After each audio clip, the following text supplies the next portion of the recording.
we have, interviewed. And I get it. He has a track record that you can lean on and say, hey, he's done this, X, Y, and Z. Right? Like he got a track record. He's been in the position before, he's been in DC before. That's cool. But we've been preaching this entire time, man, that we're tired of it. Have we not been preaching about wanting to get a young up and coming hot shot, somebody that got a scheme and a vision, to modernize the Dallas Cowboys? We can't really have it both ways. You're either gonna have, I'm trying to see what that is. That knock? I don't know.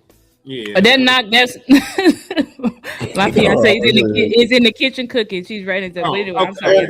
I thought somebody was breaking in. Hey, Henny said, "Don't disturb." Like, what is that? Y'all was good. I had to make sure everything was fine. I bet. Yeah, you Gucci. But nah, I'm just saying we can't have it both ways. You know what I'm saying? We either want a retread, somebody that done failed and that fit the Jerry Jones model, or we want a young up-and-coming hot shot. Like, you a hot shot and you're a prodigy, that probably means you ain't got an opportunity yet. You know what I'm saying? So, like, of course they're not going to have all these skins on the wall and shit at the NFL level. You're either going to have the dude that coached long enough to get fired somewhere, or you're going to have the guy that has done so much good at the position he's in that deserves a shot, at a high level of coaching. And we just can't have it both ways. So right. Jonathan Gannon is the Jerry Jones type. He's failed. He's a flat out fucking failure. Like nothing was good about Jonathan Gannon in Arizona. Like, he came in to make Arizona a better team, and they were worse by the time that he left. Nobody misses Jonathan Gannon in Arizona except for Clayton Adams, Dick Enes. So, but outside of that, though, man, I'm just saying, like, you either want you a young hot shot or you want you over the hill, washed up nigga. You can't have it both ways. And he definitely is the Jerry Jones, grab him out the scrap heap kind of guy, dust them off, rinse them off, and put them out there for the world to enjoy. So I ain't with it still. And let me add one more thing to it. I'm gonna be quick because we got the powerful panel. Also, to me, I think it was more Howard and Gannon in Philly. It's like he had dogs. Personnel. I was gonna say that was my pushback. Yeah, he had dogs. Yeah, that's why I'm sorry. I appreciate Lord Brunson, but that's my pushback. You talk about multiply defensive line and Hassan Reddick, and you had Josh Sweat, and you had Fletcher Cox, who was still in his prime, and Milton Williams. Jalen Carter was there as a rookie that year too, wasn't he? Who? Was Jalen Carter there? Jalen Carter. You know what I'm saying? That's how. Yeah, I think that was that year. I think it might have been 2023. I could be a year off. That's how. It's still how. Because the one thing the pushback is like the clip I posted from DLS with the reporters, like they and Arizona. The one thing that they criticize on is like he's similar to like White Cotton.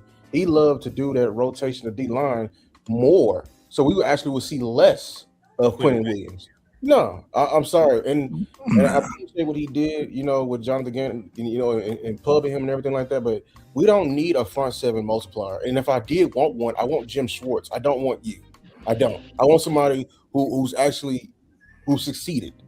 You didn't succeed, and I'm not sure the other guy got an all-world player in what's the name of 9-5, but. I would take Jim Schwartz over you. I'm not taking you and Jim Schwartz blitz. You don't. I keep saying it, and I don't care if I'm superficial. You are tied to Eberflus. I don't want anything to do with that tree. No fruit in that tree at all. I'm good. I'll starve. Facts. Wow. Well, how y'all doing, everybody? Salute to y'all on the panel. What's up, Len? I'm trying to figure out how y'all boy Gannon even really being considered. Y'all boy. I would say y'all boy. That's y'all dirty. partner. That was dirty. Ain't got nothing to do with me. Dirty game. Dirty game to put us in there. Dirty game. I heard y'all in the sandbox with it. We from day one. But nah, man, I don't really even see how he being considered as a real candidate, given his track record. And it reeks of Jerry Jones and his cheapness. You know what I'm saying? I think he might use that as a way to have the people under his thumb. You know what I'm saying? Cause he gotta have him under his thumb. Seems like that's the way he want to operate. Just being real, man. Cause it seems like he want to make sure he have somebody who he can coach through, and that's just unfortunate. That's what I feel right there. Star, we ain't heard from you. Yeah, it's still hell no. No Jonathan Gannon, hell no. Jonathan Gannon. And I have heard the arguments, like, you know, he led the league in sacks, and his scheme is not exactly like Eberflus because he does disguise more. But when you go through the history, especially that David Howe article, shout out to David Howe. When you go through that article, it's like, yeah, he may disguise more, but the same thing that we criticize Eberflus about is the same criticisms against him. You don't adjust, right? You don't make adjustments, in-game adjustments, don't blitz. Then on top of that, it's like your exact philosophy, and that's what nobody's talking about. Like his philosophy, the HITS philosophy, which stands for something takeaways and something like that, is Eberflus's philosophy that he taught at Indy and then carried to the Bears and then carried to the Dallas Cowboys. So when you talk about, yes, he has some Zimmer influence through the disguise, I'm assuming. But when you talk about overall, who is he basing his philosophy? If he's gonna, it's like, I see him as like Shoddy and Pete Carroll.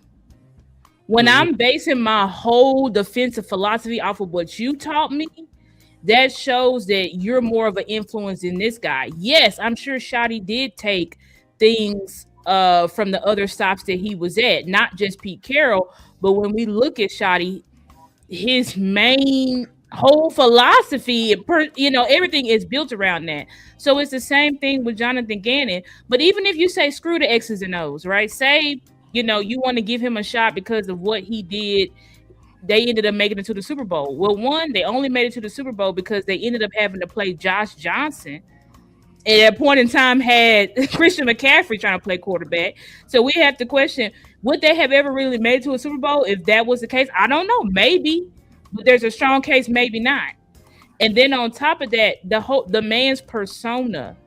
Like, is this the man that you want? His personality-wise, not only you punching players, but just your overall persona, is this something that you feel like is going to be able to galvanize the troops? No. I see the exact same type of persona that Eberflus had. And then you don't want to get another guy in here that's stuck in his ways, stuck in his scheme. And Gannon is bad against the run. So it's like we kind of had to run on lock. That was like the one thing that once we got Quentin Williams, it got better, and we were able to be. I think we finished like top 15 versus the run. Gannon terrible against the run. That's one of the things that got Kansas City back in that Super Bowl, ultimately leading them to win. So it's just a no for me all across the board. Like, even if his X's and O's got better, his personality and his overall mindset, I feel like it's not what we need in Dallas. And then you talking about player development, I got to go back and watch because I don't know who Brunson's saying he developed, but I remember there were vet dogs on that line. Yeah. I don't recall any young upcoming rookie or second year player. I think Milton Williams was his case. Oh, okay, Milton Williams. Okay, well, I mean, I guess we give him Milton Williams, which is pretty good, but Milton Williams it's not like he a Pro Bowl or nothing like that. He's just he's a starter. So I guess we can give him that. But other than that, it's a no for me. And I do think we need somebody that's gonna help us on the back end, considering that we have to rebuild our entire back end. So you probably need a specialist in the back end for your DC, considering that, like I said, you got to rebuild that shit from the ground up. I agree with that. I think the emphasis might need to be on the back end, especially when you gave up, Trey, and then you depending on Ricky, Young Revel, and Deron Bland got to be coming back from injury. You know what I'm saying? Mm-hmm. The ACL boys. Yeah, the ACL boys is wild. You already know that. But yeah, man, we need somebody who, you know, of the ilk of Al Harris, somebody who's a magician, who can work some magic on the back end. Like, I try to tell somebody, I just seen one of your comments said that Dak time running out, bro. Like, I hate to talk about that, but it's so true, bro. That's like true. I told y'all, I said, man, can't know if y'all can't guarantee me this ain't my best chance to win in the next 20 years, I ain't got time to play with y'all, bro. I don't got time to play. You feel me? Like, cause I really feel like we got a great quarterback, y'all, and that's half the battle. So we don't have time to play around with the last years he got. You know what I'm saying? Like, we need to get this right. Mm-hmm. I don't care about doing it fast and meeting these deadlines. To be honest with you, like, it would be nice if they met the deadlines, but it's more important to get it right, man. And I seen that report they was talking about. These defensive coordinators want some stability. They want to be guaranteed that some job security. You know what I'm saying? And that's giving your reputation.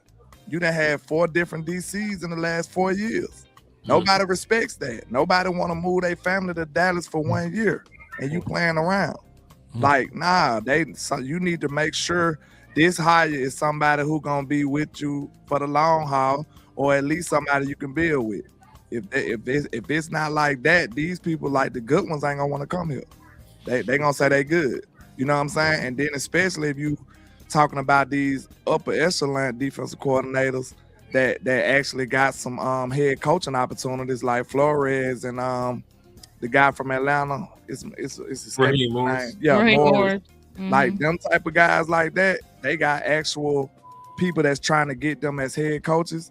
Like, they not finna come for no little money or for without no job security. So these are the things, these are the problems that we built over our time, given our reputation. And that's all on the Joneses. Like, we got to figure out how we can convince these people. And given the stuff I just said, I would be surprised if it's not a young coach now, because you're going to have to get somebody, you're going to have to get a young coach that you can just say, it's either going to be a young coach or a homeboy. What you think, Star? Yeah, I agree. I think that's exactly what's going to be. It's going to be a young coach, because when we look at the demographic of these coaches, nobody is over 50 years old. So it's clear that Shotty, he want him a upcoming hot, right? He want nobody. He want him an upcoming hot shot. That he also feels like he will stay here and kind of build some longevity. The only issue is when you get the former head coaches, they're always got 1 foot in, 1 foot out, which meaning, like, I'm just trying to do my best here so that I can get my next head coaching job. And I do understand that if somebody just automatically gets a next, seen as a head coaching candidate, that had to mean that, damn, your defense was pretty good. True. But at the same time, I feel like we need multiple cracks at it. You know what I'm saying? Like, I think what I'm saying is we need stability. And so I feel like that's probably why Shotty is trying to steer away from I'm a former head coach, because it's like, let me bring somebody that I know these are upcoming guys, and in a couple years they probably will be head coach candidates. But right now I feel like they'll want to stay and be more stable with us compared to I'm just trying to get my next head coaching job. And also, I think somebody pointed out that, I forgot who it was, but they were like, you got to think as well. I think it was Amp. Shout out to Amp. Me and Balta Amp was on the phone, and he was saying, like, the other good thing about when you have a new upcoming hotshot, there's no film on them. There's no film on their scheme, so we don't know what their scheme is going to be. You can say, oh, well, this is his mentor, so it's going to be like this, but you really don't know. That was the surprise of Shotty, too. What is Shotty's scheme going to be now? Nobody knew. That's probably why we had better success, because you don't know what we throwing at you. So I feel like we probably, and me personally, I didn't want to go with the younger guys. I mean, personally, I did want to. I just felt like whenever we get that demographic that Jerry want, old field coach, it just never work out. Jerry said that shit himself. He's like, listen, I've been doing it for 30 years. Ooh, that's the Chargers. Oh, he going to the Chargers? Okay, that's the head coach. He OC. That's good for her. I ain't gonna lie. I'd rather him go there than the Eagles. Exactly. I was like, exactly. So I messed up and gave Brunson too much sauce on the gym about Cuda shit. You kind of did. I kind of did. Me too. I got feeling too. Jim about Cuda because Jim, listen, some real sauce. He the one over there with Indiana, and you remember like. Both Daniel Jones, sorry ass, and Jonathan Taylor in the MVP conversations while they were healthy. Yep. Like he got a very fun offense if you got a mobile quarterback. Right. A lot of design quarterback runs, power run game, play action shots. But the thing is, crazy. What you did good though is you was reporting what's already out there too, because you keeping your ear to the ground. You know what I mean? So it's already out there. They already looking at him. You know what I mean? So. They'd be a fool not to go. That would be the guy for them for Philly. Now, I do want to get back to the risk, if y'all don't mind. Of course. The risk, in my opinion, is obviously the worst case scenario, but we got to talk about the worst case scenario would be Gannon, right? But people got to realize what will start the domino of that risk. It would be Jim. Waiting on Jim is what starts the domino. Mm-hmm. Yeah, y'all understand what I'm saying? I know y'all do. Yeah. I'm talking to the chat. Like waiting on Jim is where he's the possible. That's what people got to understand. You can like him, and I like him. I like the fact that Sean Payton promoted him so fast. That told me everything because Sean Payton is a no nonsense, no favorites, no good old boss. He'll start an undrafted free agent over a first rounder. He's done it. Yep. He's done it. So you could tell it's purely about performance with Sean Payton. You know what I mean? So the fact that he promoted him, anybody got reasonable sense go say it's something to him. But you can want that. You can want him so, but he's the possible in spades. He's the bird in the bush, y'all. And if you keep waiting on that bird in the bush, you're gonna mess around and miss everybody. Facts. Let me just tell you, if you talk about how long you would have to wait, the answer is Monday. I think so too. Right, because they said you can still interview. They could interview Jim, even if they make the Super Bowl. They could interview him still. It's gonna be during the bye week. So, I thought you were talking about it because they were gonna lose. Oh no, regardless, they win or lose. They win or lose. So you down? You saying like, are you? So like I feel like we losing our first movers advantage. See, we was the first to hit these interviews because we was the first losers. You know what I'm saying? Like, you know. Yep. And so now because the market is really just now starting to move. Because, you know, we've been knocking all these guys. Why ain't nobody interview Leonard? Why ain't nobody interview Al Harris if he's somebody? Who else interviewing Durante? Now, we not thinking we already in the pack. So we already in the losers. So we were the first of them dudes. Now that these head coaches starting to get their jobs, now you starting to hear Al Harris. So all the while, ain't nobody talking about Al Harris. Like shit. Let's say Packer job, they want to talk to that boy. If Mike McCarthy said he one of the favorites in the Pittsburgh job. We were talking about if Brian Flores get the Pittsburgh job, he'll take the Durante. Shit, Mike McCarthy get the Pittsburgh job, he might grab Al Harris. Right, damn sure, Mike, because Al probably packing bags to go over there. Absolutely. Really kind of timing this up though, like because you sound like you was trying to calm me down. Yeah, well. No, you're not really tripping. I understand where you're coming from. Because like you said, we're ahead because we've already crossed our T's and dotted our I's. Now, most of these teams out there cannot hire anybody right now because they have not met, the hiring process. You got to do the Rooney Rule. You got to have two, minority candidates that cannot be internal interviews, right? Some of these guys haven't even did one. Like they got them on the schedule. They haven't done them yet. So, like, the Giants could not hire Durante Jones right now if they wanted to, because he would be the only black man that they talk to yet. They still have to find another brother that they want to holler at. You know what I'm saying? The Packers can. The Packers got multiple. Yeah, they got multiple guys on there, but they haven't done the interviews yet. So just because you got them on the schedule, don't mean that you can hire people. So we've already gotten to the point we can hire a nigga right now. They can't. So that's why you still have the advantage. So now when it gets to the point where, hey, they done cleared the running rule, they can hire people, then you start worrying. Yeah, and they headed to an in-face interview. Is that required though? The right. Yes, the running rule is required. No, it's required. I mean, I don't know, because I'm just saying, like the Giants. Some people will kind of. They interviewed what's the name, Harbaugh, and that was it. No, that wasn't just it. They had other interviews before Harbaugh. They have to do the running rule. Like it could be, long as it's a minority. You don't got to be black. But long as it's a minority. I think some of these interviews, though, Lou, they just keep under wraps. You know what I'm saying? Like, yeah, we did it, but they don't really publicize it or make it like a big deal. The coaches that they won't, that's when you see the social media team. We interviewed him today. You know what I'm saying? Because they're like, this is one of our top candidates. But the rest of them, or they told them locally, and you know, we interviewed him. It, like local New York probably know, but we didn't know. We don't know. Yeah. Right. Oh, but they also said, I'm just assuming because I didn't hear any other interviews with New York either. Well, they also said with the Giants though that they think Harbaugh really is gonna hire or another guy that was with him with the Ravens.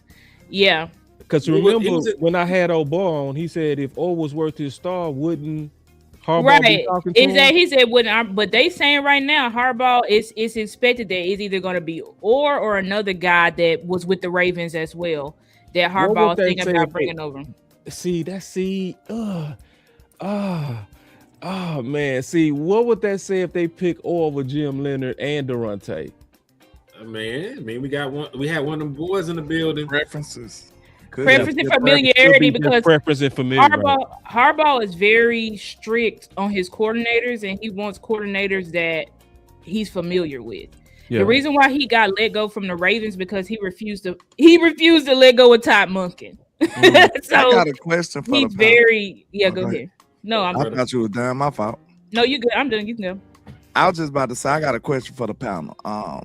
How does this make sense for the Cowboys to be waiting on Leonhard or Leonard, however they want to pronounce it, if he's not even the top candidate?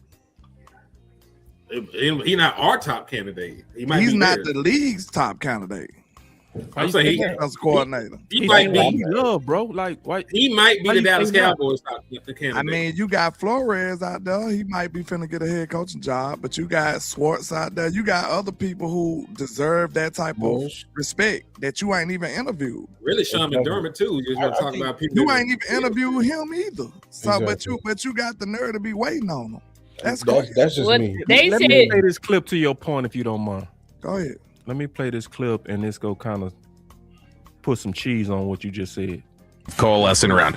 Now for Cowboys offseason decisions. The offense. By the way, I don't think I read Raheem Morris's name on any of those Vegas odds lists. I did not see it either. I think the Cowboys did not get good feedback about him when they asked around. I don't think that they got encouraging. Why don't you do your own feedback? That's how you determine who you want.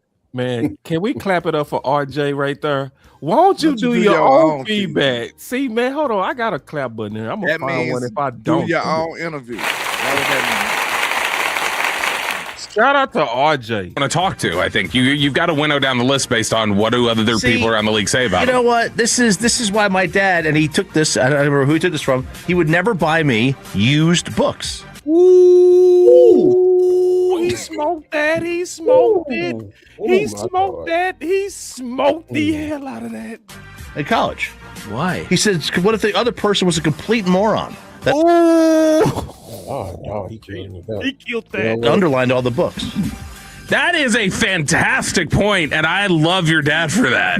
What do you mean? Like that they crossed? Sean didn't get it. Sean was the nigga that was doing in the books and ain't no shit. He basically saying, don't take nobody else's word. Don't think for yourself. Yeah, he killed what I'm saying? He killed that because he liked Morris. He been pushing for Morris. RJ, shout out to RJ. Is that what you should be reading? You know how like people will highlight, they're stressing stuff? What they think is important. Yeah, he goes, what if that person's a complete idiot? You naturally end up reading the stress and emphasis of somebody who's dumb. I love that thought process. Actually, where did he either got that from somewhere? Or he's I don't know where genius. he got it from. But it's like he wasn't a genius. You take. I love you, Ralph. You take the information somebody gives you, But you still talk to them. You still interview them. Yeah. Even if they say, nah, this guy's tough to work with. Right. Well, maybe that person that told you that. How do you start?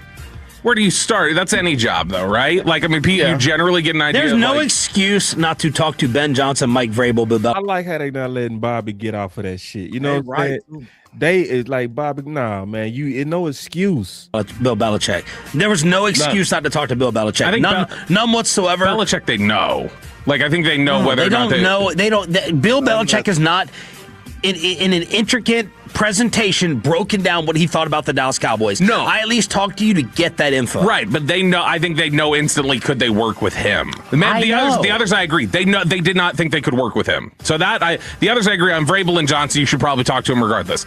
But Belichick, like, he was a GM they dealt with in trade discussions and free agent stuff for years. I think they probably knew, like, we don't match. And then Belichick may have felt like we don't match. I don't know. Well, if you have an opportunity to sit down for 3 hours with maybe the greatest football mind of all time, you just do it. You just take the 3 hours. You take the 3 hours and learn about yourself. Kellen Moore, they interviewed Kellen Moore for the job. They didn't want him sitting around. Now for Cowboys offseason. We got it. I love that, too. You need to get your own opinion. Get your own opinion. Because the way I operate in life, I do this in life. Like, I can hear whatever about you. You know what I'm saying? I ain't going to say I'm going to just disregard everything, but I'm going to let you prove that to me. You know what I'm saying? Like, I'm going to let you prove it to me. Because you might not try me like you tried to other people. You know what I'm saying? You might not come to me like that. So you should give everybody a blank slate. You know what I'm saying? Unless you got some people that you really, really trust that then told you, hey man, this and that. You know what I'm saying? I really think you let somebody prove it to you. Right. I'm glad they pushed back on that because it's like, because I was feeling the same way with Flores. All this, they don't feel like he'll coach a fit. How you don't know if you ain't talk to him? Do you see what that trend is, though? Yeah, I see the trend. I'm a man of patterns, man. Okay. I see the trend. Do you see the trend? That's how we got to work with. If you know, you know. You see the trend. Yeah, there's a big, loud. They all the same color as landlord feet. Even they're all the same price tag too. That's what it sounds. I think it's the price tag. Oh, hold on, wait. I got a curveball that hit at start. This curveball go rock you, girl, and I love you. It rocked me. Watch this curveball, cause it ain't the money. I was saying all day. I saw that. You know where I'm going, man. Watch this. This messed me up when I saw this. Hold on, watch this. Guess who they paid? Oh, okay, yeah, you're right. I said that in the chat. Yeah. The DC Fools played Eberflus. They had Eberflus number 2. Second highest paid DC. So it's not even the money. I used to say that. So I won't say that either because think about it. If Leonhard or Leonard, whatever his name is, if he comes here, he's not gonna be cheap. Right. You already see he acting like he the Sadiddy girl right now. Like he don't gotta talk to y'all right now. You know what I'm saying? He'll holler at y'all later. You waiting on him. He's not waiting on you. I mean, to be fair, he had no choice. Hold on, they got us with 90 likes. He got no choice but what now? It's over. I mean, I know. You know what I mean, though. Like he got options. I think we can honestly say that he got options. Yeah, he got options for sure. But it's like, considering this, it's definitely not about the money because these assistant coaches is cheap as hell. That's what I was saying. I was like, $2 to $4 to $5 million is nothing to Jerry. So he'll pay that. So that's why I feel like the DCs that don't want to, they trying to say, oh, they not a culture fit or I don't even know where they even. It's feeling what weird. What is our culture? Shit, yep, I want to know that. It is feeling weird. We heard something. It's culture. It's like Al Harris. What they say with Al Harris? He was soft on players. It's like right. It's like where is these hit jobs? And it's only like Dallas Cowboys media that's saying this stuff. So it's like, where is this coming from? That Raheem Morris is a problem. Like one of the nicest guys in the NFL. Exactly. Like he is not problematic, but Raheem Morris is a problem. Literally. Like I could see Flores because he come from the Belichick tree, no nonsense. He was right about all that shit. So I could see that, but Raheem Morris, like that's whatever they represent is the opposite of what the Cowboys want, and it don't even. You know how used to be like people would be like you remember like gangbanging days or whatever. They'd be like, what set you claim? Then they'll try to figure out what set you is before they say what set like whatever you is, they that.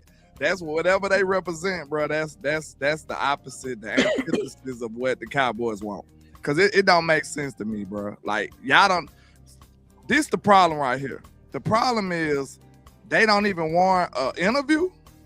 Right. Like you can say all the stuff you want, like, okay, not a culture fit. How you know all of this information without an interview?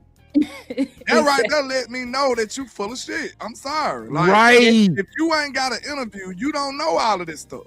Right. You get an interview in person to figure it out. But and now, it's like y'all got all the answers on these two candidates. All of a sudden, for some reason, y'all know everything you need to know about these two guys. Right. But y'all got to bring everybody else in to help. Al Harris too. He got done bad.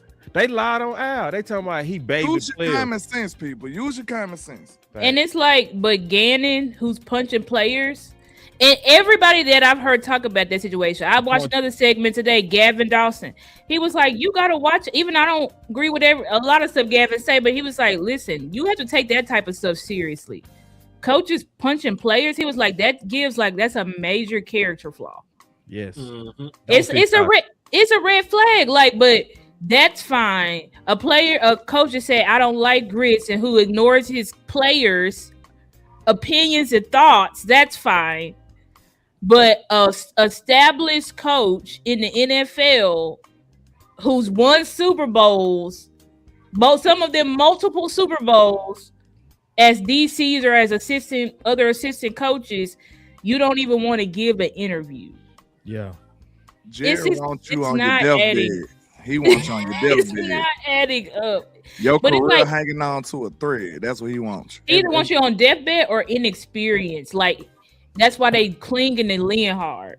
Because Leonhard just got into the NFL last year. Yes, so Jerry wants to be able to mold. He's like, he want to be able to say, look what I gave you. I gave you your first shot, all of that type of stuff. And Jerry like to put DCs on the staff that he feels like one day I might make you my head coach. That's why I think honestly Jerry trying to co-coach. I believe this is what I finally came to, man. And I thought about some of the toxic relationships I was in when I had women that's supposed to be trying to partner with you and they competing with you. They always find a way to fuck up something good. You know what I'm saying? Like, it's like they step into your role. It's like I supposed to be helping my sons get tough and then karate, and your goofy ass over here trying to step in this shit. You know what I mean? Like get like, you know what I'm saying? Like, now when it comes to nurturing, I ain't stepping into that. That's your thing. You know what I'm saying? But when it comes down to protecting this house and make sure somebody rock up in here, they go get handled. That's my job. But then you gunning up here jumping out the bed when you hear something with the pistol. No, that's my job. You know what I'm saying? That's Jerry. It's like he always find a way to compete against his head coaches, especially. That's why to me he underpay him. Like, how do you pay Eberflus just as much as you play Brian? It's that's like crazy. You competing with him. You know what I'm saying? The same way. Because when I figured that out, I was like, bruh. Like that, the dynamic. Just think about the dynamic of this dude being brought in with you at the first time, being paid just as much as you. You basically causing dissension even in the payment. And then Jerry Jones told y'all from the jump, hey, I brought him in to help Shotty. He did say that. Right. He said to help Shotty. And at the end of the day, hurt him. At the end of the day, Shotty had to stop what the hell he was doing. His offense was to go help him. His offense was amazing. Rolling. Yeah, and then he had to stop, put everything on hold. Like, hey, Clay, hold on, man, I'll be back. Shit. He had to step down there, peek in. You know when your kid supposed to be asleep, but you catch their ass. His offense up. Yeah, you know your kid supposed to be asleep, man, but you catch their ass in there on the game at 12 o'clock at night. Yeah, man. That was their ass in the defensive room. He bust in. They supposed to be talking about coverages. He had them in there playing Fortnite, man. I was just about to say, I swear I was just about to say a Fortnite analogy. You know how they gotta pick you up when you almost dead? They gotta revive you. That's what Jerry want to do to all his coaches. He got to revive them. That's what he do. Like, he think he the lifeline. He said it was a rehab. Yeah, the Cowboys rehab, man. And he just described it to us too. Like, why, bro? Why?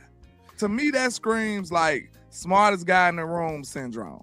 Like, why you feel like I trusted him when nobody else trusted him? Like, why you feel like you gotta prove that all the time? To me, that just screams some insecurity. Man.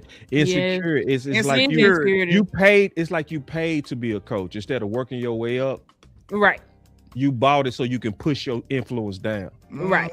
He just living vicariously. What that word is? Yeah, he living with his word. What that word is, man? Vicariously. Yeah, he living vicariously through these coaches, and it's just the fact that he did the same thing with Mike McCarthy and Dan Quinn. Yep. You was basically paying them the same amount of money. Then that's against each other. And he does that shit on purpose. One, because it creates controversy, clicks, and views. But two, because he wants it that way. Like, he wants everybody, and that's what's preventing like that true symbiotic relationship or true we aligned from the top down, because Jerry likes to have things in place that create dissension. Mm-hmm. And it's like, how we gonna win a Super Bowl when you trying to make it to where your head coach got to look over his shoulder like, okay, this guy's trying to take my job. You know what I'm saying? Like, how I'm supposed to coach like that? Like, shout out to Andrew though. How you know he co-coaching? Because he was a. Go ahead. I'm sorry. You getting super chat? You're finna be real quick. No, I just wanted to touch on a point she made. Okay. She was like, "What's the sell point of being a defensive coordinator for the Cowboys?" Think about that. Like, we acting like we got this desirable ass job when really we need a savior. Exactly. Think about that. We need a savior as defensive coordinator, but we acting like we just got this. We can just hire anybody. We can hire anybody. To be honest with you, this is a job I wouldn't take. So wouldn't. Just being real, I would not take this job. I would not. It was landlord, hot defensive coordinator candidate. I wouldn't pick this job, especially if I was a first-year coach, because guess what? The likelihood of you failing is very high. Just being honest. Exactly. Because guess what? You got to fix everything from scratch. Why would I do that? I would go somewhere with some of these pillars in place already. Like, that make more sense. That make more sense. Why would I go to a team that only got Quinn Williams and half of Overshawn? Half of Overshawn. Quinn Williams, half of Overshawn. Half of Overshawn. And the ACL boys. Why your whole secondary is hurt. I gotta do this for landlord. Goddamn, my flags off, set it off. Damn. Damn, you said it all. Bro, think about this as if you was the candidate. We acting like we got this desirable job. What the hell is we doing, bro? Y'all need to be committing to somebody. That was yes, Lord. This is a full. Yeah, go ahead, Lou. This is my problem with them. We over here moving like this shit pissing me off. Like, they ain't moving. Like we them ones or something. We got the worst defense in the league. Like, this is a full project. When you say you want to come coach here, it's like, that's why you need the best teachers possible. This is why we say bring Durante in here. We need somebody that we know can coach lesser talent and get them to play up, get them to play at an elite level. Because right now, with what you got, like, you need a lot of player development. And yeah, we're going to add some pieces through the draft. Maybe they'll add a free agent or whatever. I'm sure they always put filler free agents. So I'm sure they'll add some people. But this is a job where this is hard work. This is why you can't afford to hire somebody like Gannon. You got to build from the ground up. You cannot afford Gannon. The only success we saw from him when he had a loaded team and roster. You can't afford to have somebody like here. It's like there's no track record of player development. There's no track record of Super Bowls. Like, it made more sense to hire Matt Eberflus because he had skins on the wall. He had trophies that he could say, this is my player. I developed him. I made him. Like, we have nothing for Gannon besides Milton Williams. Like, no, sir. No, sir. Like, we need somebody who can actually develop our talent. Because I feel like we didn't develop our talent under Dan Quinn. Like, I feel like we never, all of these players that we draft, all of these drafts that we had, like, these players, I feel like, to be honest, our players developed the most under Zimmer. And he was here 1 year. That's what I'm saying. I like, wouldn't agree with that wholeheartedly. With what? We develop players? Hey, just real quick, I do want to get us on the Zoom. I do want to get us back because that's in the past. I don't mean to cut that point because I know y'all gonna fight over that. I don't want to get caught in a fight. I want us as much as possible. Let's look back at these candidates, okay? And I want to ask a question. All right, then I'll answer. Christian Parker, is he really the one? I like him. I like him a lot. Okay. Okay. I'm gonna say this. I told you when we came in, you can't have it both ways, bro. You either want a young up and coming guy that got all the potential in the world, or you want a retread. You know, it just is what it is. Like some of these guys, like Zach Orr, like when you think about how Zach Orr went from just being a position coach, you know, to being defensive coordinator. Same thing with D'Amico Ryan. D'Amico Ryan had never called plays. He was just in the league a couple years before he became a positional coach, and then became a defensive coordinator, and now he's a head coach. Never called a single play before in his life. Is okay, because see, all right, and cool. I'm gonna ask another question. Because we see I now want to say this right here though for y'all, boss. Like for a Christian, for everybody. Okay, yeah, listen, for the young bucks. This is we gotta remember that this is not just a coach that we selected. This is somebody who you gotta believe in to actually build his defense as well. True. Like So it ain't like he's stepping in and just say, okay, I just gotta coach these guys my scheme. Nah, he gotta help you build his defense too. Remember that. So this is the issue that I have with Christian Parker, to where I honestly, and I'm gonna say this, like once I kind of looked at Durante, it made me relook at everybody else and see you ain't checked the box he did. You see what I'm saying? So when I was listening to Durante, he talked about the fact that and this is just true. This is just true.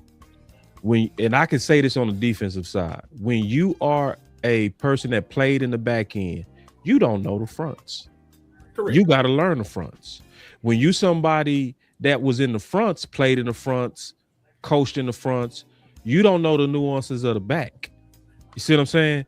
Mm-hmm. So what I don't think our fans are really looking at and really trying to look into close enough is he ready to schematically attack from the fronts? I love you on the back end, but we talking about D coordinator now. So let's say that we start getting ran on down our throats, or you go be a deer in headlights. You see what I'm saying? Because now you in unfamiliar territory. I know you young and up and coming, but that sounds like uncooked chicken to me. He been in a mentorship situation, bro. He been in a mentorship program just as long as Durante. Like there is a reason that Vic Fangio keep bringing this man along for half a decade. Like if you're telling me that he just spent half a decade one of the best defensive minds in the NFL and ain't learned nothing, he ain't ever gonna learn. No, I ain't saying nothing. No, but I'm just talking about running a defense. You feeling good that he is back up front end ready? Yeah, just because of the time he spent with Vic. With the time he spent with Vic, you don't think that he been mentoring like this? I don't know. I was just throwing that out there because I want to comb him right. I just want to be thorough looking at him. Of course, but listen. You know, we got lucky and saw that Durante said that on an interview. I don't know how much this man talks. You know, I seen him on the sideline. I don't know what his football acumen is outside of the back end. It's fair for you to ask about it. But I'm just saying, you know, from just a grand, you know, perspective of I've been with one of the best defensive coordinators in the league and preparing for half a decade, and Philly was already saying he was the one being groomed. That's why they are all up in arms about him. Like, no, he's supposed to replace Vic Fangio. That's the part they keep leaving out for you. And that's why I put it out there, because I was wanting somebody in the panel to fight for him. You see what I'm saying? To make me feel better about the raw chicken that I was smelling. But I think you answered it. Honestly. I think it's all the way around though, boss. Like I said, like if you're not experienced coach, bro, I just want y'all to really think about what we putting in their hands, bro. We putting Dax, Prime, and Future in their hands, damn no, to me. No lie. Like you gotta actually swing for the fences. You gotta actually believe wholeheartedly in whoever this defensive coordinator is, bro. Because we can't get this wrong. Could you imagine getting this wrong for 2 years or something? Because you probably, you know what everybody gonna say. Can't judge them after 1 year. Shit, I see some defense coordinators. I see some people be prosperous after 1 year. But That's neither here nor there. But we all gonna be like, oh, you can't judge after 1 year. And then now, that's 2 years you gotta hope and gamble. Yep. You will have a bad year. Say for instance, you have a bad year the first year. Everybody kind of, sort of, semi expects that. Then the second year come around. Now you still wondering if you got the right guy. You don't even know yet. For a second you and still share don't this know, too. bro. Y'all share this content too. Go ahead. I mean to cut y'all. Go ahead. Yeah, I mean to cut everybody off. Let me get these people to share real quick. We'll come right back. Cause listen, man, this is some real good content. This is a dope panel that I believe is very thorough. We gotta stop. Go put this in Facebook groups. Go put this on Twitter. Do our part right now, because now we starting to really compare these guys. Honestly, I think you did a wonderful job of talking me into front end knowledge on Parker. Thanks. Great job, because I didn't know if anybody's gonna be able to do it. I think you did it here. Is Jim raw chicken? I'm gonna let Lou take this one. If you ain't got no experience, you raw chicken. Then that Parker raw chicken. All of them are. I was gonna say Parker's raw chicken to me. Everybody raw chicken. My thing with Parker, just briefly, I think he's a multiplier of talent. You the one thing I have, because when people crown him, I get a little bit eerie because people was downing and shitting on Al Harris when Al Harris did it better. So, and with everybody. Lou, you know he didn't fit the culture. Al Harris is developing everyone in that room. Christian Parker is only multiplying already highly touted, prospects coming out. We knew Patrick Surtain was going to be something. We knew Quinyon Mitchell had a little something. We knew had Cooper DeJean a little something. What about everybody else in the room? What I'm looking at in Chicago, I'm seeing Al Harris literally have the gold Midas touch. He has revived. What's that safety career that was Nation right? Kevin Byard. Kevin Byard. I'm seeing revivals happen under him, actual development, actual the ball taken away from the entire team, not just individual player success. So I do have problems. I do have issues with that. Even with you being a teacher, be honest with you, because when I look at your trophy wall, it's not enough. Now let me get to Jim. Yes, I think Jim is raw chicken. I know people love to bring up his DC experience at Wisconsin and love to bring up, that he's, I love the fact that he's elevated quickly. I think he need to cook a little bit more. I don't think he know all the nuances of the defense. I can firmly sit here and say, and I'll argue with everybody, you don't know what he gonna run in this NFL, because the shit he was running at Wisconsin, one, it was years ago, and two, it ain't gonna work in the NFL. And then what he's doing now, we claim he's all disguised. Man, Vance Joseph ain't disguising a damn thing. They lining up and beating your ass. And the lowest disguise rate in the league is Denver. You said what? I said the lowest disguise rate in the entire league is Denver, to echo what you're saying. Yeah, and they got dogs up front. They got dogs on their defense. They got actual names and money committed to their defense. They ain't effing around in Denver. We know. Boss, let me ask y'all a question about Denver defense for the people, because I think they need to know this. Are y'all insinuating that with them having the least amount of disguises, are they basically living off of talent? That what y'all implying? We're saying that they got one of the most gangster pass rushers in the league. You don't have to hide shit. Right. Okay. I'm not fighting y'all. I'm just trying to clarify. They have multiple. They have multiple all pros. They have Nick Bonito is an all pro, and then just this year Zach Allen. And I all pro. So they have multiple pros. We don't have any of these things, but go ahead. Exactly. They're that's the point. The Broncos are like the Texans to me. Yes. Well, the talent is just elite through the roof, so they really don't gotta disguise and blitz much because you have the talent. That's the issue here in Dallas. Are you gonna have all pro corners, all pro linebacker, all pro edge, all pro D tackles? The only thing I can guarantee is an all pro defensive tackle. Right, that's all we can guarantee.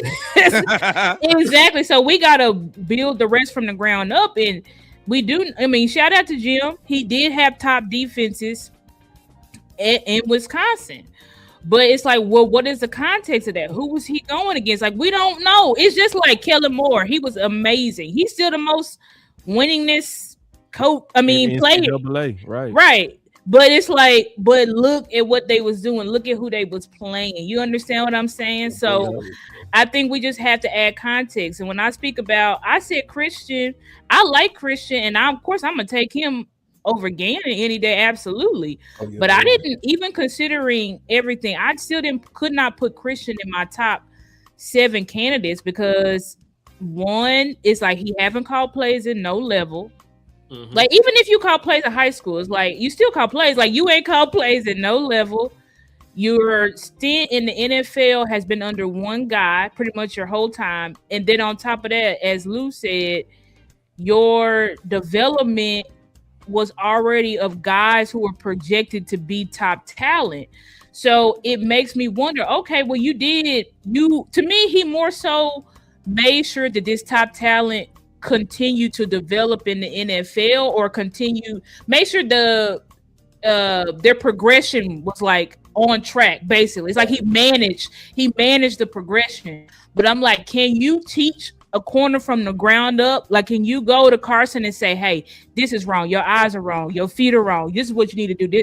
Can you do that? I don't know if you can break down a player and be able to get every corner, everybody in your secondary to understand these complex things. Like, I don't know. I know you're coaching for Fangio, who is a hell of a coach, one of the best defensive minds in the NFL.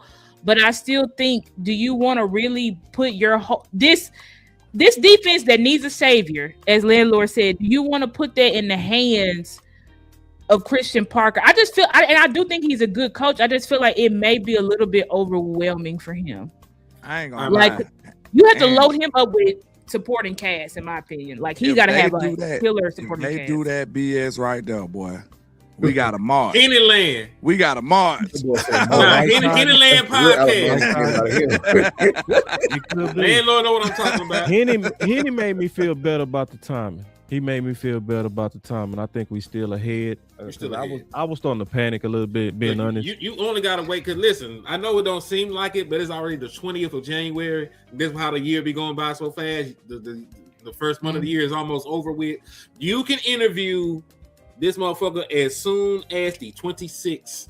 So you can interview him Monday if you want to interview him Monday. That could be the plan, though, to be honest with y'all, bro. They could come that white cotton on my life, bro. Because think about it. They send up. No, of course I don't want it to be. I'm just saying. That could be the plan. What if they coming with this BS? Like, they waiting on Lynn hard, all this crazy shit. Running out the clock. And running out the clock. White cotton ain't guaranteed to be there no more. That is one thing, because Robert Saleh might pick him. Because Robert Saleh said he's going to call plays. Does that sound like one of these young up and coming guys want to go over there and his dad gonna call plays when they need to make a name for their damn selves? So why not grab somebody that I already been with, that rock with me? I can give you some bread and you can stay the fuck out my way and let me call these plays. We forget another thing. That don't call plays high too, though. Okay. What did y'all think about Josina? Look at Clayton Adams, goddamn. What did y'all think about Josina Anderson's post where she said it looked like the Cowboys may add in some more candidates? Because I'm like, how long we got for the senior bowl, bro? Because I ain't gonna lie, I ain't mad at her. Yeah, when is senior bowl? I sent it to you in the whatchamacallit, man. In 2 weeks. Oh, okay. Tripping, bro. My bad.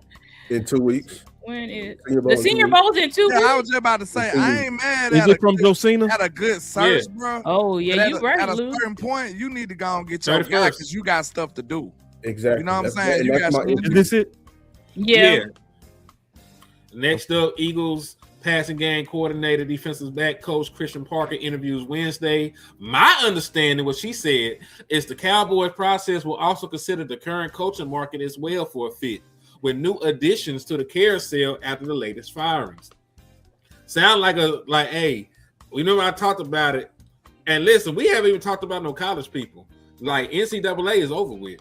Like, if they wanted to go talk to the top college guys, like, hey, Star, you like Matt Patricia. I sure do. He my number one. That's what I said. Give him a call. Like, what are y'all doing? And it's like, so I was just gonna say, like, there's Matt Patricia. You know, there's Wink Martindale down there. Yeah, Wink. There's the defensive coordinators from Miami and Indiana. Yeah, who had two of the top defenses in the league. Now listen, there's nothing different from like if you wanted to talk about guys like that, or Sean McDermott, who just got fired, who he called the defense for the Buffalo Bills the last 3 years. So it's not like he's out of practice. So like there are other names that they could at least call and ask them, what their favorite color is.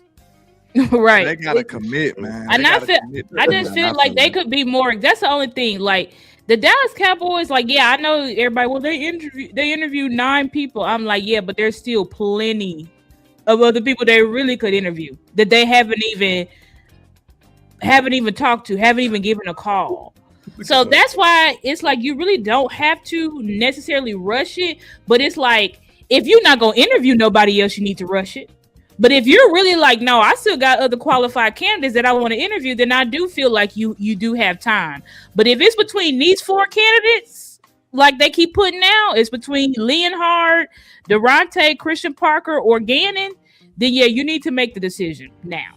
I mean, between them, let's be honest, like I want to be fair, but Durante on paper is probably the best candidate out of the people that we've talked to. And he's very melanated, so that scares me. I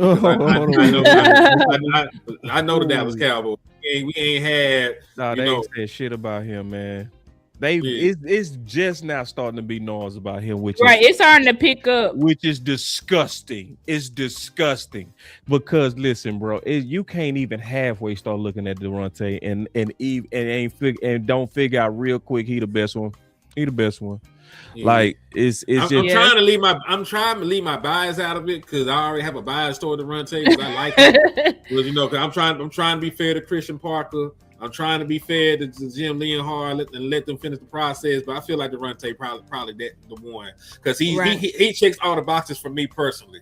He's been in the Big Brother program for a prolonged period of time with Brian Flores. He has defensive coaching background, dating back to LSU when he was with the DC over there. DC called plays for a year, and when you talk about the coaching tree, like why would you not want to get a piece of fruit from Brian Flores' coaching tree? And it's one of the most exotic, aggressive defenses in national football. Exactly. That's it right there. And listen, if you don't like Brian Flores, man, he's tough to work with. All right, but hell, this is Brian Flores Jr. You know what I'm saying? This is little brother right here. Go get the little brother if you scared of big brother. Little brother, they got different daddies. Little brother talk proper and wear collar shirts. He got some good hair. Yeah, big brother from the trap. You know what I'm saying? He got six baby mamas and 6 charges. So I need to fight somebody because everybody's scared to fight me.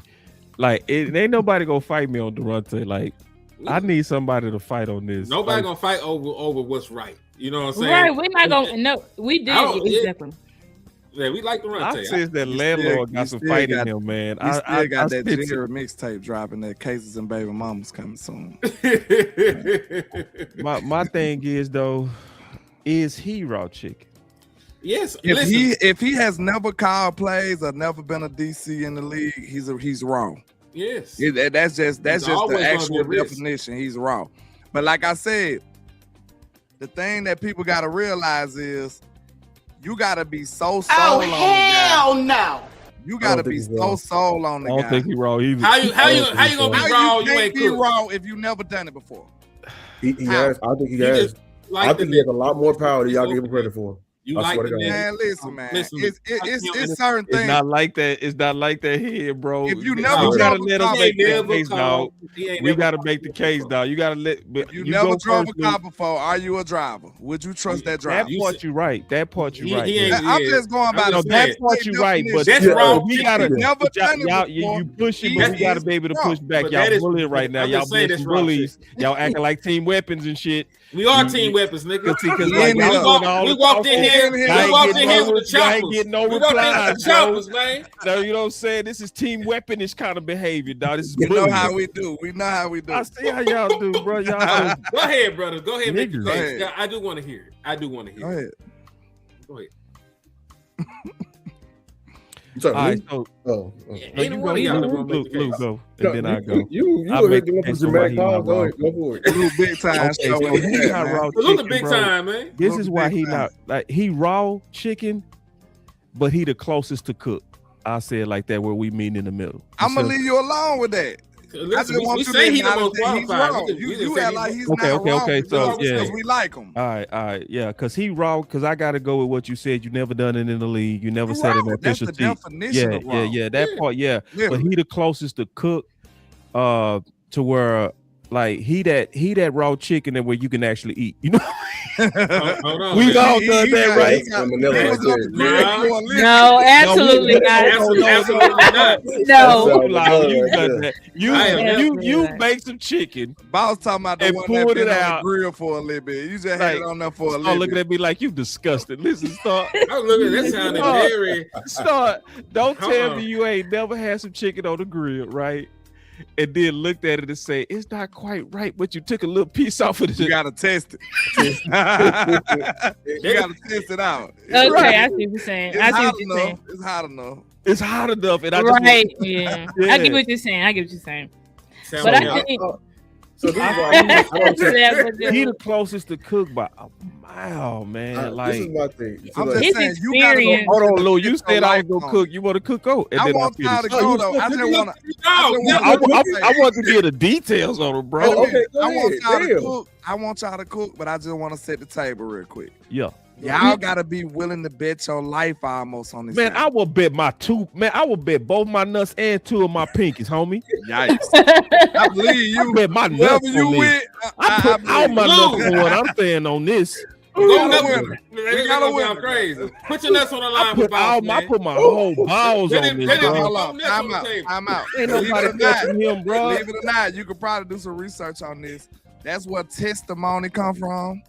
Testifying. Your balls used to be on the line back in them put my balls on days, this, bro. You know what I'm saying? Hey, your lineage on the line. Man, put my fingers on this and my toes on this. Cause see, listen, bro. I was listening at first. It's just like a draft, right? We've all done this where we looking at a draft pick, and I did this with Ted. Like Ted, I was like, bro, I gotta see that 40, bro, because but then I start getting more and more. I was like, I ain't got no more questions. I had sent you like his game speed. Yeah, his game speed. I was like, I've seen enough. It was like 20 miles. It was like over 20 miles an hour. Yeah. It was when you saw the game speed elite with Ted, and then he actually ran official 42, and he was looking good. Like he looked built. Great. I was like, hey, bro, he checked my boxes. That's how I am with Durante. When I first came into this, I was like, is he soft-spoken? Then I start watching him. No, he not. He only professional in interviews. Then I start saying, what about his front end? And then I start hearing about his front end knowledge and how he was fully explaining it. And what nobody else said that he got down is protections. Mm-hmm. It's protections, And then it's like, bro, and then the love of the game, he still ain't got kids. He still ain't got kids, bro. Like he's somebody that live, breathe, die football. The fact that like Lou told me like this and it made sense. He said, because I was like, bro, don't even come to Dallas because we ain't gonna take care of him, bro. So he said, nah, not with him. He said he the type that's gonna build his way back up, bro. He wired like that, bro. Like anybody that's willing to sleep in the cold in Chicago over the love of this game, I'm not doubting that man. I'm putting both my nuts, 10 of my toes on it, my fingers, and I'm gonna cut my head off if this dude not the fucking man. I honestly feel like he won't, like one of his motivations will be to never go back where he come from. Dog. You know what I'm saying? That's one of the, I'm with you on that. Too dope, bro. Like when I love football, and I teared up listening to this man, bro.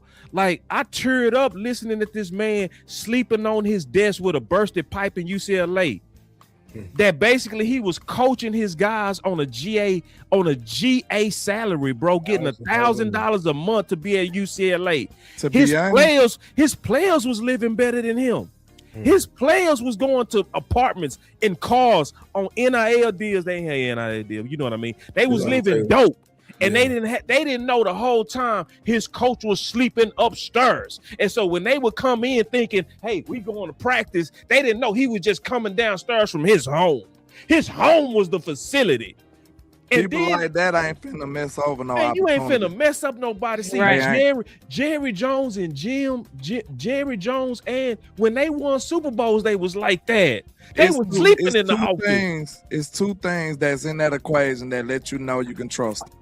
One is he come from a background like that, and then two is for him to be at the level he's at. Because he done already climbed up the ranks to be a defensive coordinator candidate. See what I'm saying? Yeah. So that shows you he didn't work his way up already. Yeah. Right. And then on top of that, you can trust that he's not trying to go backwards. No. If anything, a person that's been through the stuff that he's been through and built of the material that he built of, you probably just got to worry about how long you can have him. Like he gonna probably be a defensive coordinator probably what 2 years at max. 2 to 3 years, and then he gone. And then, bro, I listened to what happened at LSU. Boys better go really look at LSU. Boys ain't looking at no damn LSU. I did. Fucking lie, not you. I'm talking about these other cats who be looking at it on numbers. You are, boy, stop the cap. Because this dude had 8 starters go down, bro. 8 starters go down, and then they asked him, they said, why wasn't you blitzing on the front end? They said, we had a dope front end, man. We was going to beat them boys on the back end, but this what he did. When he lost all them dudes, he started blitzing them boys. His defense statistically started playing better with 8 starters out. He had 8 grits. I'm glad you I think they beat Bama. That's what it was in the interview. Man, dog, then what was crazy, a lot of the LSU fans, I think they looked at it like Zimmer. So y'all remember when Zimmer lost all them starters? So on the surface, Zimmer numbers look bad. Yeah, they were 31st. Yeah. But people who watched the flow of the season, no, they got better. They got better. And you was like, damn, he was working with, we played dominoes. This dude had 5 doubles and it was over here. He said 5 doubles. 5 doubles is insane. He had players from Walmart. He had players with Walmart, and we was making it work. And put it like this: Durante had more injuries than Zimmer had. I mean, any time that Derek Stingley only played 3 games for you fucked. Yeah. And he didn't eight starters, right? And that's what he said. He said they didn't get a recruiting class. He didn't get any. They didn't have a recruiting class that year, so it was just like by far. It was COVID. I forgot. And then he got the best tree. See, it's like he got the best tree by far. Huh? Let me. That's what I was about to say. I feel like he ain't raw chicken because I can if we take Jerry, Brian, everybody out. Can you trust anybody to build a staff other than him? This man has been around the way. Before you go too 13 deep, years. he is raw. Let's just say he's the least of the raw. If he's never called it, he's raw. Yeah. So you can say he's the least. He's the least of the raw. You trust him. You probably trust him more out of all the candidates. But listen, if you ain't called plays. I do trust him more than I do too. I think you trust him because his ability to develop. I think his ability to develop and teach what he said he told. That story about with his freshman when he was teaching high school. He's like, my freshman, we were 32nd. We were 32nd. He said, then the next year, then we moved up to like 15. Mid. Then the next year we moved up to number one. Then the next year, was coaching the DC. Right. He said, I left, and then they taught the high school students. First of all, that even just shows. This was college. But that even just shows the maturity. Like, these are the type of young men he was raising where they was mature enough to say, okay, this is a scheme we want to run. Now let's teach this new DC. Let's teach him the scheme. Like, and then you see what he's doing over there with the Vikings. Who was in their secondary besides 40-year-old Harrison Smith? Thank you. You don't know nobody else over there, but their defense is elite. Byron Murphy. We do know Byron Murphy under him as an old man. People forgot that. And they locked our ass up. Gilmore was on that team as an old man. As an old man. They won 14. Gilmore balled out. 14, 15 games. Like, Stephon Gilmore was there. Yeah, it was like 14, 15 games. Like, this feels like this man has just been waiting on his shot. Dog. Like, he's more than ready to go. Like, I'm just waiting on my opportunity. You and better not wait on I'll prove it. Jim. Baby, fuck, we waiting on Jim. Fuck, Jim. Get not over Durante. And we no. said not over Durante. No, it don't make sense if he's not the best candidate. Why you waiting on him? I was gonna say, if it's between these guys, go ahead and hire him and stop playing the game. Jim ain't gonna have no stores sleeping in the cold. Shut your damn mouth, Jim. It is about the perception of the Dallas Cowboys who are making the hire. We can sit here and campaign for Durante as much as we want, but they want to finish the hiring process. I think that's BS though. I ain't buying it because I seen y'all. I do not believe Jim Leonhard is that guy. I'm telling y'all, I think it's a load of malarkey because as soon as Jim comes out, he's going to outprice. He's going to outprice what we're offering anyway. Yeah, okay. From that standpoint, you 1,000%. We not finna outbid nobody. Hold on. Y'all just said it wasn't about the money. We just gave a nigga $4 million last year. That's him. It's not about the money. But Lou, was a hot shot candidate. Lou, people fighting over Eberflus. We paid. Was it a bidding war for Eberflus? We paid part of his salary from the Chicago Bears for him to come over here. That's how he ended up with $4 million. That's just how crazy. You just explained to me how crazy Jerry is. Right. I'm just telling you, what I'm saying. I'm just asking you. Listen, I'm just asking you. Was it a bidding war for Flus? That's what I'm asking. No, but what I'm saying is this. What I'm saying is this. If they want you, they will pay you. Because they pay Dan Quinn ass too. That's true. Hey, well, look, and they won't Jim. And they won't Jim. Dan Quinn was a high killing it right now. He problem, though. Jerry want them, but Shotty wants somebody else. That's the problem. That's the problem. I'm just saying. Look, am I wrong? I love it. It seems like Shotty wants somebody and Jerry don't want somebody else. No, you right on that. That's why they said Storm was impressed with Durante. Walk with me. I'm saying that to say Jerry wanted Flus. Jerry ain't finna move mountains to get Shotty guy. That ain't what he doing. Ooh, he's so true. But is Leonhard Shotty guy? I don't think Leonhard Shotty guy. I think Leonhard was a front office guy and the popular guy that his name was floating around. I think Shotty want Durante Jones. Yep. I think because when Shotty spoke about Leonhard, when Shotty likes somebody, he pumps them up. He got nicknames. We got nicknames for them and everything. Like he will let you know if I fuck with a player. Yep. He pretty much kept it as about as I don't talk to him, but he good. Shout out to him and Vance over there. But it was no like. And he still gave credit to Vance. Exactly, he gave credit to Vance. So it's like I think Leonhard is a whale. He's a media whale right now, and the Cowboys are using that to buy back and sell back the thing. I'm done selling them on bullshit. Y'all, they run this team like a fucking business. They did it with Flores, and then it was time to interview Flores. Then they want to get all bullshitting. The coach are real uncomfortable. Around shit like that. Man, hold on, Bubba. We came here with that super chat. I mean to cut y'all. They said, I think Durante is cooked chicken. His mentors being Vic, Don Capers, Lionel Vital, Zimmer, Marvin Lewis, Vance Joseph, Flores, etc. His current mentor right now is Vance Joseph. That's beautiful. Yeah, that's true. And listen, and I'll say that he's seasoned chicken. He's seasoned. Yeah, he's seasoned. He's seasoned. You seasoned, nigga. You ain't put him on the grill. If you ain't cooked, if you ain't coached, you is raw chicken. He like them soldiers that did the simulation of the war. He ain't really been to war yet. You are not the father. Flight simulator. What the fuck is that? The nigga in the flight simulator ain't flew no plane, man. The lie detector determined that was a lie. We got a war outside. The only plane this nigga that flew was on Grand Theft Auto. You want this man to drive plane? It's like third draft picks, bro. It's third draft picks, bro. I ain't got to see you play in the league to know you that dude, bro. Come on now, damn, bro. And he's still a rookie when he come in. And he's still a rookie when he come in. Come on now, we ain't doing that. You didn't need to see Penei Sewell, bro. Come on now. But was he still a rookie? You see so much dopeness in college that it's already no-brainer before you ever put the cleats on. We ain't finna be that. We ain't finna be that anal on this dude, bro. This dude is ready, dog. Sometimes you ready for the league.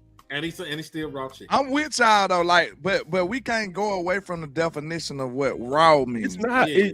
Hold on. Y'all been team weapons again, man. That's all like no, I'm on like the nigga. I'm on your side. I know, but man, I'm not liking y'all right now. Y'all starting to piss me off, man. I'm with y'all. I'm on your side because I like how hard y'all fighting for him, because I just told you it got to be a guy that you willing to put your life on the line about. For real. Because you putting the life of Dak Prescott's future in his hands right now. That's what you doing. Future on it, bro. I will put his whole future. Man, when I saw the LSU fans would want them back on the losing season, man, do you know what I mean? LSU is, boy, say them LSU people was throwing bottles at us, bro. I had to put my helmet on, bro. Hey, I swear to God, bro, I'm coming out to LSU, bro. My coach say, put your goddamn helmet on. I say, what? He said, put your helmet on. He said, they throwing bottles at y'all when y'all walk out. I'm like, no, they not. I went out there, beep. Boy, LSU is like demonic. They evil. So if he wasn't worth his salt on a losing season, they would have fried that dude. And they were saying we want him back. In Louisiana? In Louisiana, thank you, bro. Louisiana, power. I told you about LSU. Top SEC school. I told you about LSU, bro. Of coach, the governor picks the head coach over there, man. The governor picks the head coach. They different over there at LSU. This dude, and then this is what he said, bro. Because listen, this dude said I do curriculums. He don't teach. He does curriculums. That was so me too. Lesson plans. Lesson plans. He needs that shit. And his ability to be able to teach people based off of how they learn. Like, he likes to break down each player and say, okay, well, how do you learn? Okay, let me teach you like this. Like, you have to have the gift of teaching to be able to do certain stuff that he doing. Like, it has to just be in you. It can't really be. I mean, you can be taught to be an elite teacher, but I also think like teaching is a spiritual gift, say it in the Bible. So it's like he has this unique ability to be able to reach young men, meet them where they at, and relate complicated. Shout out to Lou. I watched Lou's scheme about the cover 4 quarters. And that scheme is beyond complex. It's like, what the hell is going on? The fact that Durante is teaching no names, the most complicated scheme. to do that scheme at a high level, no names. Last year. Come on, man. Yeah. Come on, man. I'm gonna say one more thing about him, and I'm gonna shut up.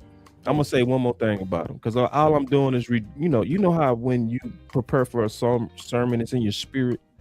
If you ever taught the Bible, maybe you heathens never did. Wait a minute now. What he said, yeah. How days it make you? I plead the 1, 2, 3, 4. Hey, listen to me, bro. People got to realize that when he was sleeping in cars, and when he was sleeping on his desk, and when he was getting $1,000, and when he was at Hawaii only getting $300 every 2 weeks, people got to realize the whole time he had a way out. And his way out was literally to be a lawyer. LSU had on the table the whole time he was going through that, a scholarship for him to be a lawyer. With the law school. What does that say about him also mentally, which we're not talking about? What does that man believe, bro? He believed like a mug. He believed, bro. He's smart as hell, bro. People ain't giving out law scholarships, bro. Yo, put Weeble. Like you said he the one that you said that didn't have any kids, right? Yeah, he ain't got no kids. Okay, you gotta be able to, for him to be able to move like that, he can't have none.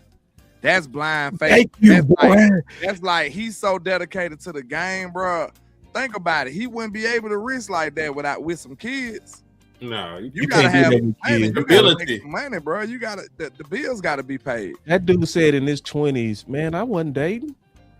Bro, let me read all of us that did in our 20s, man. What we like in the 20s, man? We walking around like this all day, bro. You know what I'm saying? The wind blow the wrong way. Man, the wind blow the wrong way. Man, that hole in the wall looking good to me, man. You know what I'm saying? Like, hold on, real quick. Weeble said his players taught the defense to the next coordinator. That's how dope. Also, I got something better for you than raw chicken for the nigga. Because he raw. But sushi ready to eat, so he could be sushi. He raw, but he's still ready to go. He edible. He raw edible. I think that's perfect. Edible. That shit is crazy. Listen, I made this. Everything in Paul's working. I can't make no analogies no more. No, we talking in I said that before you. I'm just. We know. Even taking how crazy. Even taking his nigga them. Yeah. Pause. Pause. Extra pause. Fuck it. You just said it. Never mind. I'm gonna tell you after the show. I called it. This ain't as bad as the other one, though. Ain't as bad as the other one. Hey, we do it live. How this go come to an end, fellas? Talking about the search. The DC. I'm gonna say this, and I'm gonna have to depart from my good people in Cowboy Nation, man. You want the optimistic land, or you want give me both normal land? I'm gonna give you both too, since I like how you phrase that. All right, normal land, which is common sense and logic. I would say the way we operate, and if we sitting up here waiting on one candidate who hasn't even committed to us, I don't see this working out in our favor. Just being real to y'all, I just don't see it. Because guess what? While we waiting on Leonard, do that means Durante gotta wait on us? Do that means, you know what I'm saying, or gotta wait on us? Do that mean the other candidates gotta wait on us? Absolutely not. Guess what? These people got families, they got bills, and they got stuff to do. And some of those things I just named don't incorporate waiting on the Dallas Cowboys to make a decision. They gonna have to be very, very much so committing to one of these players. I mean, one of these coaches. They gotta commit, and that's just the bottom line, man. They can't wait around on one guy who ain't even committed to them. So if they operate in that way, I just don't see it. What's so the now good one? optimistic land. Optimistic. I'm gonna do just what you did. This is dope. I love you know what I'm saying? Boy, this is dope. If I do it in optimistic way, I'll say this. They get a little inkling that Leonhard might not be that guy. He might not come around. They might just want to move with a little more sense of urgency. And they just signed Durante. Boom. They just signed him. They just say, hey, you are our guy. We evaluated our candidates. You know what I'm saying? We did our due diligence, and now we ready to offer you the job, sir. You know what I'm saying? So it's going to have to be one of those. Hopefully, we able to just commit to one of the guys that we actually got respect for, opposed to going up committing to a guy like Gannon or somebody, one of their homeboys. We zero tolerance on homeboys right now, because the state of the Dallas Cowboys, the state of Dak Prescott relies upon whoever this defensive coordinator is. And it's too urgent to play around. So we got to commit, and we got to get this shit right. What's happening big time? Big time. Move the big time, man. I'll go ahead and go, man. I got to get up out of here, though, man. Salute to all y'all. I appreciate y'all for rocking, man. Salute. I got to go next after Henny. And I'm gonna tap in with y'all, man. Appreciate you too, boss. Indeed. All right. Indeed. Yeah, man. I'm just go ahead and get mine and dip, man. The Dallas Cowboys can't mess this up, man. Like this is the end of the Dak Prescott era. If we do not compete and win a championship within the next 2 to 3 years, we would have wasted about 20 odd years of all-pro quarterback play between Tony Romo and Dak Prescott. And you cannot guarantee me another 10 or 15 for the next guy that we bring in here to be the quarterback. You just can't. So we got to get this right. So optimistically, you know, even if some of these don't go the way that we think, let's say that Jim gets away, let's say that Durante gets away, right? There are still other options out there that you can bring in that are better than what we currently have. I would take Sean McDermott over Jonathan Gannon right now, based on what me and Boss have done from the macro. You know, when we looked at from the bigger picture, his defense is one of the better ones in the skies across the league. They're top 5. They're right up there with Seattle. And, you know, they're one weakness, you know, in the interior against the run. You got one of the best defensive tackles in the National Football League. So, like, I wouldn't mind kicking the tires on that. We got guys like Matt Patricia. We got guys like Wink Martindale. You know, we got some guys that you can retread from the college level. You got some young up-and-coming guys from at the college level, like I said, like Miami's defensive coordinator or Indiana defensive coordinator. It would not be the end of the world, but, you know, it's not what I wanted. You know what I'm saying? Realistically, though, they might do the I made you approach, and they might elevate an Aaron White Cotton.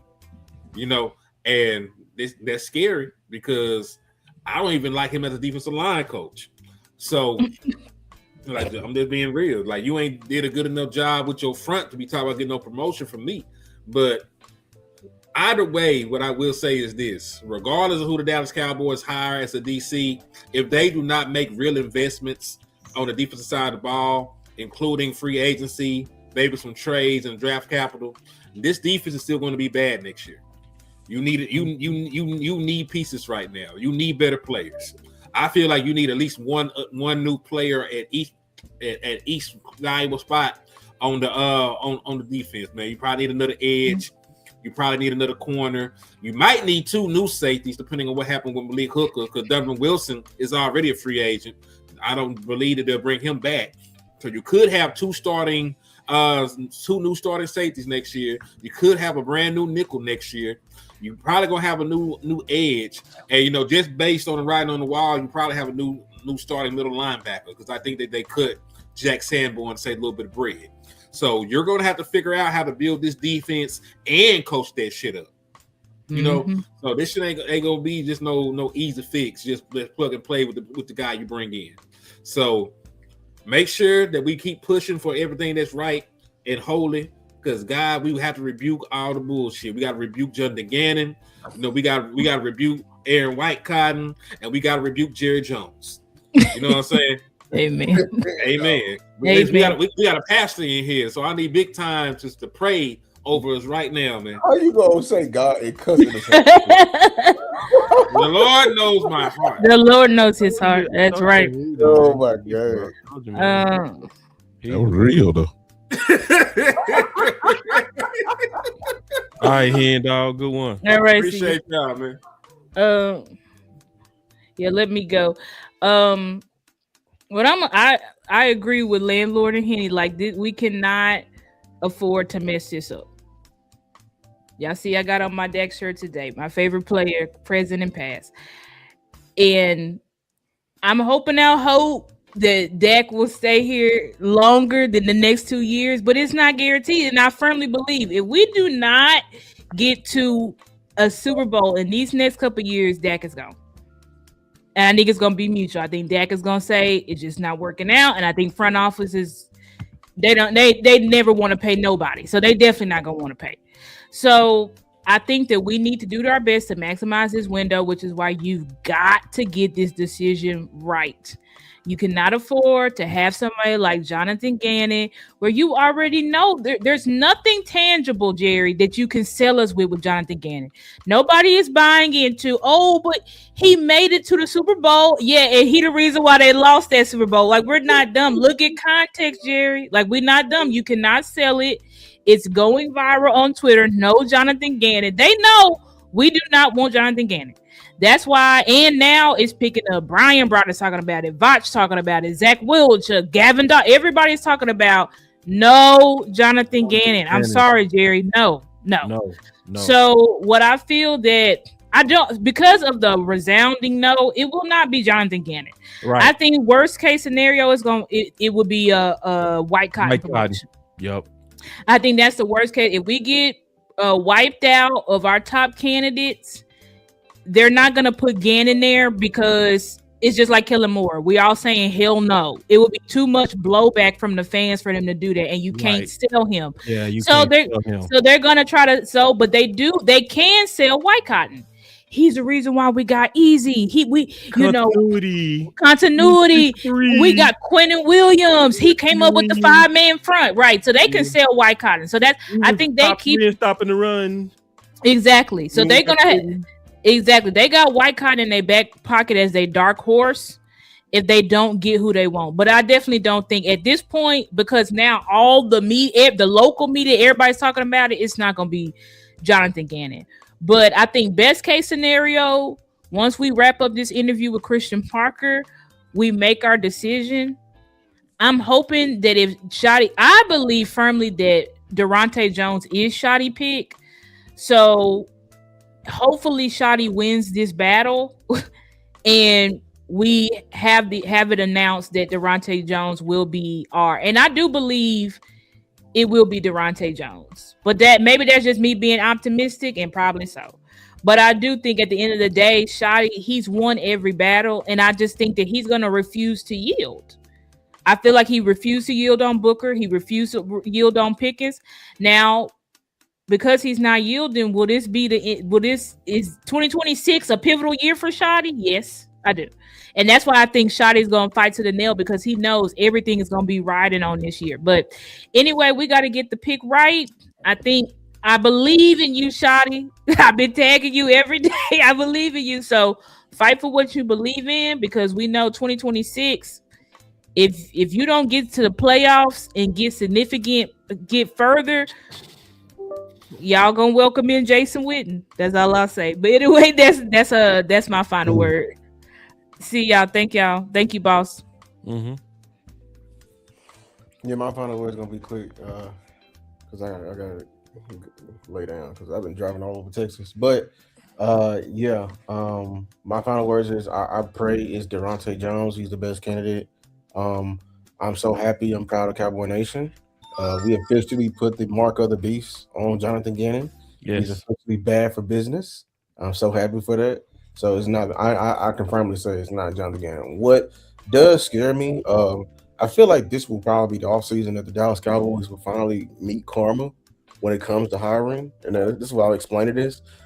Them lying to us clearly about waiting for Jim Leonard, which I believe they're lying, because I believe he has a market and he's going to outprice himself. And that's just literally what is the Cowboys love to sell? Hope. We're hoping for Jim Leonard, and it's obviously not coming, and people can't see it. My thing I think is going to happen if we don't get Durante is that they're going to try to bring in another set of guys in here. They're going to try to find the next Gannon. I feel like what can happen and how we can fix karma is that no one comes here, and we're forced to get like a very low of the totem pole higher because of the fertile grounds we have, the seeds we are planted. We're going to finally sow them in terms of us not being genuine up front and paying Shotty the low contract. Where I feel like the market of coaches is going to leave us by, just like how Eberflus got left behind in terms of the league. I think this will be the off season that the Cowboys front office will get left behind in terms of the league, just off paying, like I know they jumped at it and paid Eberflus $4 million. I don't think they're going to outbid the Giants, who just paid their their head coach $20 million, who is working with a big budget. And we don't and just the Packers. I know the Packers are working with a bigger budget. I know the Steelers are working with a bigger budget. I'm just saying, if it's not the guy that Shotty truly wants, I think it can get very, very in a very karma-esque way of how we're going to very much handle it, because we just not been genuine up front, and it can come back to bite us. So that's been my final word, Cowboy Nation. Don't leave. You gonna want to hear mine. I'll be in the back. Yeah. Huh? You gonna be in the back? It's cool. You go hear it. Yeah, but stay up, Cowboy Nation. Continue to be active. Continue to push your ideas. Continue to be in the Twitter streets with us and everything like that. Keep fighting. We almost. I want to put this now. It's almost draft season. We got a special one coming up in 10 days. A collab. We actually interviewing. We got Booker Dad on. We're gonna be interviewing Booker Daddy. Y'all just saw Tyler Booker just got all rookie team. I think got a lot to talk about. It's gonna be great. Celebration for Team Trenches. So make sure y'all come out for that. Turn on everybody's notification bell. Make sure to subscribe to everybody. I think Henny is on the way to 4K. Let's get him to 4K. You feel me? I love everybody. Until next time, peace. All right. Okay. I'm gonna kind of steal what Landlord did, but I'm also talk about like how I see this playing out. They go wait on Jim. They should get Durante now. They should finish Parker, get the bird in hand. Jim is not going to impress as much as Durante, but they'll split. Jim, when he's able to interview, the first place he's going to interview is likely going to be New York. They're going to lose. They're going to lose. They don't have a quarterback. They're going to lose. So when Denver loses, Jim is go head to New York and they not going to let him out the door. And they go sign, it's going to be announced that Jim Linhart is the defensive coordinator for the New York Giants. Or it could be but I think it's going to be Jim. So when that happens, your Dallas Cowboys is going to be forced into their blessing. They going to be forced into their blessing similar to they was forced into their blessing with Romo. And how they was forced into their blessing with Dak Prescott. Dak Prescott should have been a first-round quarterback. But the Dallas Cowboys and Jason Garrett was pushing for him. But guess what happened? They picked Tapper in the 4th round before they picked Dak Prescott. And they walked into one of the biggest blessings of all time. They generated year one under Dak Prescott $250 million in publicity and exposure. They are beyond rich because of the times of Dak Prescott. That's when Brian Schottenheimer is going to get his guy, Durante. You're going to see a full about face from everybody that's been ignoring him. And everything that we've been showing, then people go start catching up and talking about. We go finally start hearing about him sleeping in cars then. We go finally start hearing about his tree then. They go finally start really giving him the exposure of the multiples and everything that comes with him. They go finally get him what he been deserved. He is the Lamar Jackson of coaches right now. He is dropping in the draft for no goddamn reason and no logic. Forgive me for saying goddamn. I didn't mean to use the guy's name in vain. He's dropping for no reason. He's not being covered for no reason, and we still go get him. Shout out to you, Brian Schottenheimer, for fighting for what's right. I believe you go win this war like you won it with Booker, and your Cowboys is gonna have a chance to do something special, even though they do a whole lot of things to curse themselves. That's my final word, and I think that's how it's gonna play out. Before I get started, listen, I need everybody pause real quick. And for those that have joined late like I did, I need you guys to hit that like button. That's the first thing before you get out of here. Hit that like button. If you have not subscribed to HTM Sports, Landlord for Alabama, Stargazer Sports, at Lose Takes, and I'm the Big Time show coming in these last couple of minutes. Follow all of these people. This for us, this is our time where the DC Universe really cranks up the content. I'm quite sure you already know it. We're approaching draft season. There was no better team during the draft last year than us. I challenge anybody with the combined efforts, and there's many more names that I could call out that we were all a part of. I'm quite sure we're going to do it again this year. Follow all of us. If you don't like one, it's kind of like Baskin Robbins. You're going to find your flavor. Just join, just follow everybody. One ain't cooking one day, the other one will. So just join us. As far as this discussion goes, I really wanted to join in on when they were having fun about Durante. But I'm kind of an order type guy. I come from the Army. I was in the Army for 8 years. Structure, Army, protocol, step by step. You don't skip any rungs on the ladder. Based off of that, this is what I believe, y'all. Listen to me. we got the East-West Shrine game that's getting ready to happen next week. We got the Senior Bowl that's getting ready to happen right after that. I don't want, this is me, you may want differently, this is me. I don't want when the Cowboy team goes to these bowl games, I don't want the plane to just have Jerry, Stephen, Brian Schottenheimer, and Will McClay. I want the defensive coordinator on that plane. What we waiting on?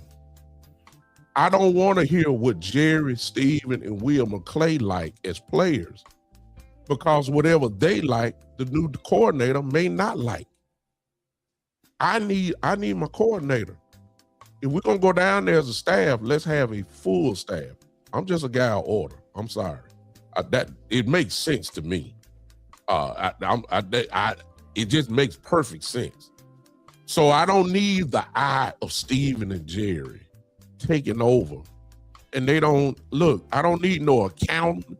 I don't need no 81, 82-year-old man evaluating my talent. I need somebody that knows what they want for their system to go there. Now, that's the first thing. Second thing is, if this was a math equation, Daronte Jones is greater than Mr. Leonard. Mr. Leonard's name has been pulled up, not trying to say he can't coach. I'm not trying to say that he's not good. But what I am trying to say is, just because you don't think, if you're looking at something, call it as it is. Don't call it what you want it to be in order to knock down one guy to try to elevate your guy. And I got a feeling Starr was right. I believe whoever said that was Henny or whoever, I believe Leonard is the choice of Jerry and Stephen. But I believe more Stephen than Jerry. But I believe Mr. Jones, Daronte, is the choice of Brian Schottenheimer. My question is, why do we always have to have Jerry and Stephen insert they one coach on the staff for years? That's not order. The head coach coming in, let him pick his own choices. You pick Eberflus, it failed. Schottenheimer picked Jones and the offensive coordinator, the O-line coach, Riley. He picked all those guys. Guess what? You had the number one offense. Common sense tell you that this guy knows coaching talent. Schottenheimer I'm talking about. Let him cook.